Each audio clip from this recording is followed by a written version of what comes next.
Yeah, so this didn't come up earlier on, but it actually is at the heart of what I do when I teach leadership.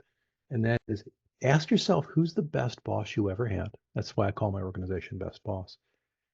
Best boss you ever had, and what did they do that was so special?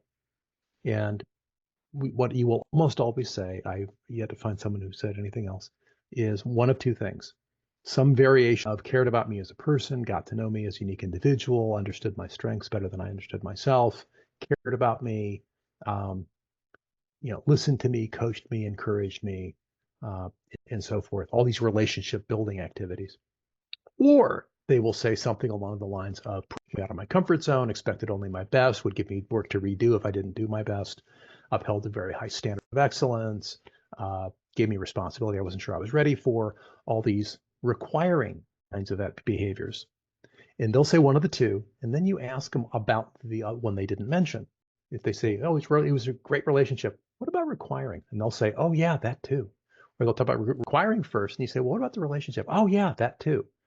Because the best boss you ever had is always the person who keeps you psychologically safe so that it's okay to make a mistake and then pushes you to grow so that you're at the edge of making mistakes so that you can learn at your optimal rate and you perform at the best. You were in flow at work.